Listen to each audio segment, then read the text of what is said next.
Soothing story time, spooky tales. The Unlit Lighthouse.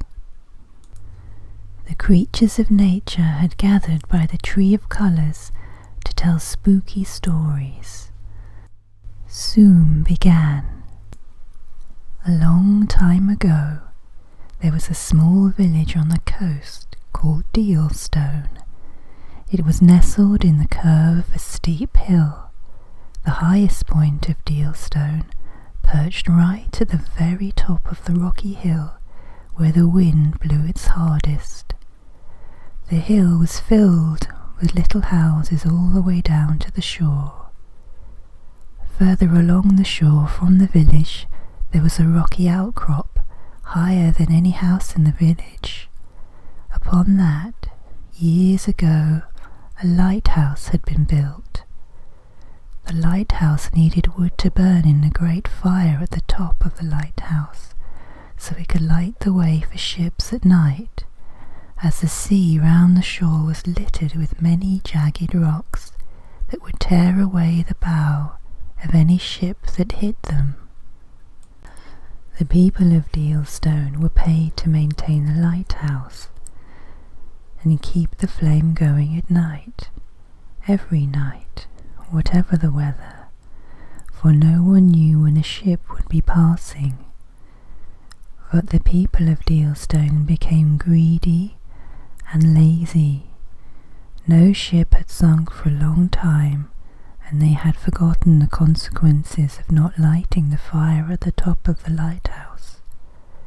Not once in living memory had any ship foundered upon the rocks in the crashing sea.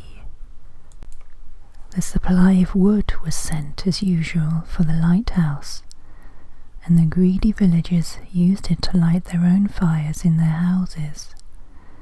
Then, when it was all used up, they felt angry that they were expected to supply wood for the lighthouse, so the villagers met and decided that they would not bother to light the fire at the top of the lighthouse. The captains could all navigate, and it was a waste of wood and time spent tending the fire. No one wanted the job in bad weather, but they kept the money they were given to tend the lighthouse and didn't tell anyone that they were not lighting the fire.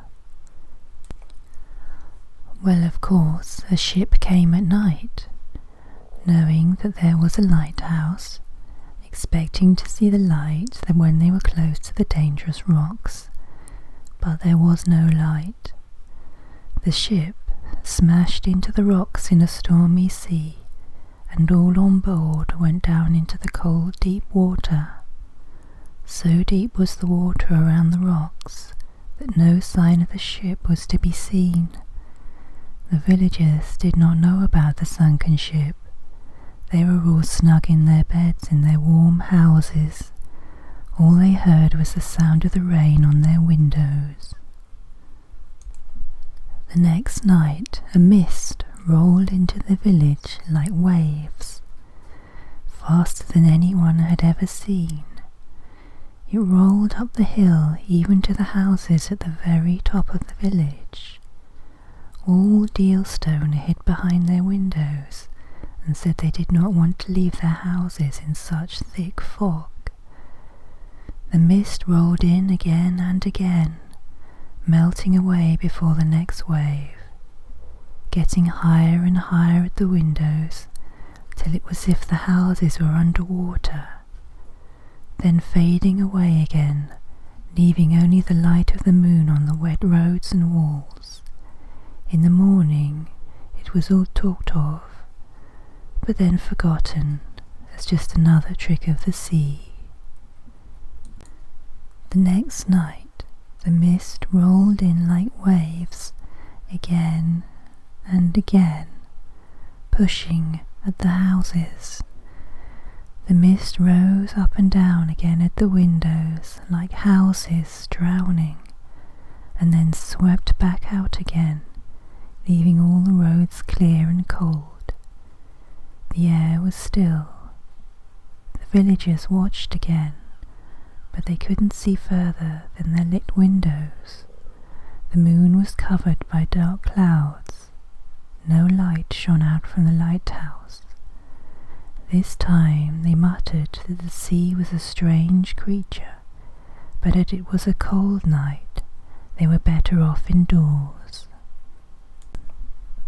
The next night, the mist rolled in again in waves. Old Thomas was walking back home with his lantern. Out of the dark came the mist, not in the shape of a wave, but in the shape of a huge dripping hand. The mist dripped from the transparent fingers as they moved silently towards Thomas. Thomas ran home through the clear air in front of the mist, but the mist rolled in over his house as he banged the front door shut. Thomas and his family looked out by their lamplight.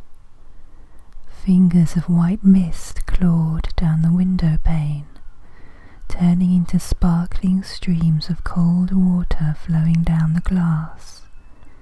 Thomas grabbed the curtains and drew them shut.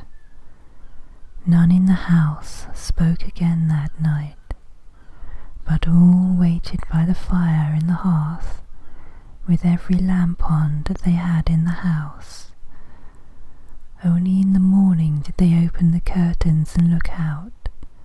The air was clear and salty as normal. Old Thomas went from house to house telling what he had seen. Most people didn't want to believe, as what was left of their conscience pricked at them, and they declared that there was nothing they had done wrong that could make the sea angry at them. The next night, no one left their house, all finding an excuse why they could not call on anyone else. When they felt brave enough to look out of the windows, the waves of mist had stopped. In place of the waves were the white, misty shapes of the passengers and crew of the sunken ship moving through the village. At midnight, the shapes drew back from the windows and down to the shore where the villagers' boats were. In the morning, when the villagers were brave enough to venture out, all their boats were smashed. Most of the wood had gone, and there were smouldering ashes up at the top of the lighthouse. Little Emma, a kind child, said, "We should light the beacon in that lighthouse. That's what they want." But the adults refused. They were all too scared. Little Emma went to see old Thomas and asked him to help, but he was too scared. "I'm far too old," he told her, "and you are far too young. Let someone else do it." But that was the cry of every other person. Let someone else do it. So during the day, when the villagers were out talking about the ghosts and desperately trying to think up rituals that would dispel them, little Emma snuck into the woodsheds of some of the villagers to use their firewood for the lighthouse beacon. She was nearly caught twice, but dodged under a fence and over a compost heap. She carried back the wood up the hill, hiding behind the trees and bushes, or left it close to the lighthouse. When night fell, she was put to bed and told not to worry about the ghosts. Little Emma climbed out of the window, taking a box of matches, and set off towards the lighthouse. There were no clouds, and she could see the silvery mist rolling in cold waves towards her by the light of the moon. The mist of waves came closer and turned into the mist of dripping fingers, came closer and turned into the mist of dripping hands, came closer and turned into the mist of dripping arms, came closer and turned into the faces of the passengers and crew, coming nearer and nearer to her with dripping hair and huge eyes. "I'm going to light the beacon," little Emma said quietly to the mist. The mist ghost stopped just before they reached her, but stayed still in the air in front of her. Then a shape grew up from the mist. It rose up into the shape of a ghostly captain. The misty faces turned back into the misty waves and parted to show the way to the lighthouse.